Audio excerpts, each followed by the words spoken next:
One of my favorite things about Pat probably is his sense of humor. It's really clever, it's really smart, and that's something I really enjoy. Stephanie is probably the nicest person I've ever met. I would say she cares about everyone and everything. He kind of wows you with some of his ideas and logic and how he can think around something that most people can't. She's fun, funny, she can be quirky.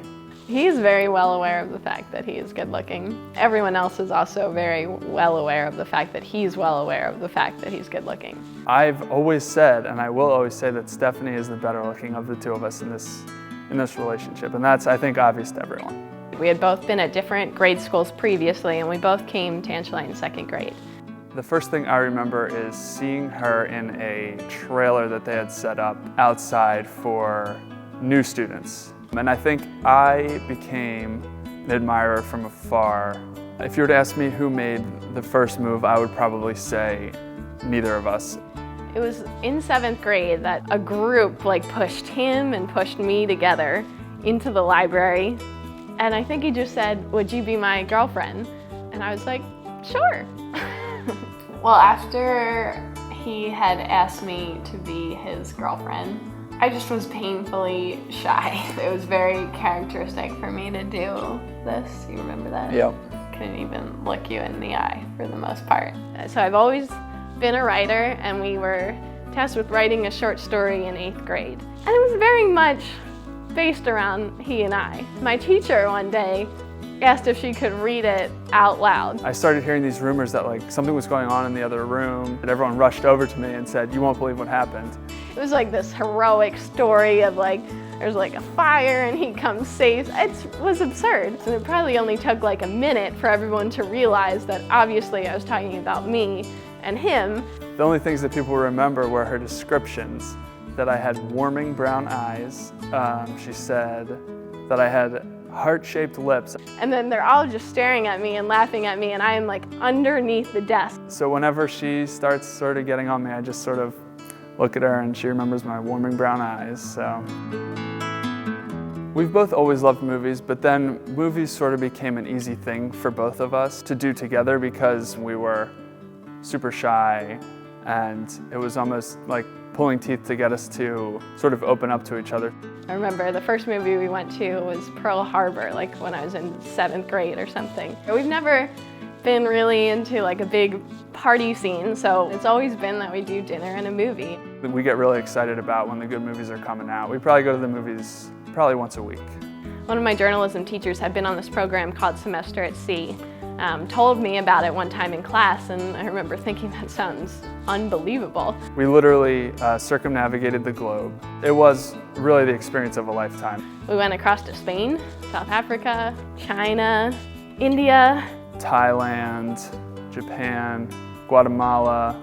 We really got to see the world together, and now sort of traveling is another thing that now I think we love to do together. And then we graduate from college, and the day that I'm offered a job in Pennsylvania, that very same day he is offered a job in Washington. So I work at the White House, and Stephanie works up here in Philly at Fuji Bikes. And so it's about a 3-hour drive, 2-hour train ride. I will admit that probably you come to DC more than I come to Philly. But I can definitely attest that typically when you get to DC, you've got bags upon bags and you're completely exhausted. Just you're so excited to see the person at the end of the week, and then it's usually the struggle that you go through to get there, that by the time you get there, you're like, hi. I think anyone who can persevere through it, I think it really shows the strength of a relationship. So I'm really proud of us for being able to work through it.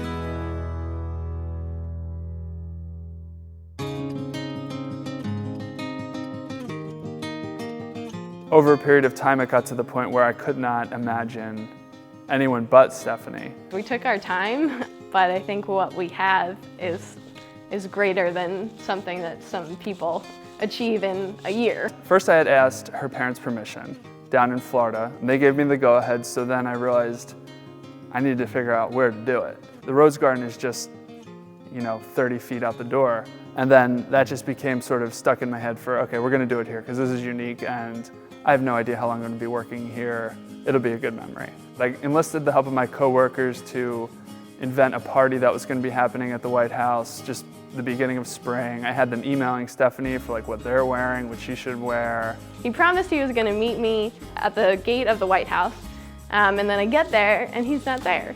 And it's his coworker. And then once I got into the White House, Antoinette looked at me and said, I'm gonna need your badge, your coat, your purse, and then just sort of pushed me into a hallway. And I was already standing in the Rose Garden, which was kind of a sight probably, a little bit, maybe a little bit corny, like Bachelor-esque. I think by that point she had to know what was going on. He walked me out along the beautiful colonnade and walked me into the Rose Garden. All I remember him saying was, I've been wanting to do this for so many years now, and I don't remember anything after that. I stumbled through whatever I said. I don't remember what I said. I did get down on one knee, and she said yes. I gave him like a huge hug, and then he put it on.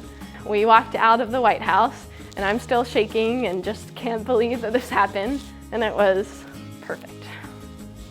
It's always sort of Stephanie and Pat. I think that's how people would describe us as a couple. Well, we've grown up together, and yeah. that's how I think people see us, and I think we really complement each other. Right now, I wish I knew a little bit more about the future. I think that if we are living in Philadelphia and we have a family, we've got kids, and we don't bring them to Aunt Chalet, it's going to be a fairly significant problem. Stephanie will do all the cooking No, probably. I will not. I refuse to be the one who is the only cook who has to learn. We'll be have learning. a lot of pizza and Oreos for dinner. I think that it's amazing the way that we're back here, literally I think 10 years later since we graduated, and that we're just starting the new phase of actually getting married. I just feel like so lucky that it started off as this, like, sure, let's try this. And the fact that we're getting married in 3 months is like remarkable and really quite magical.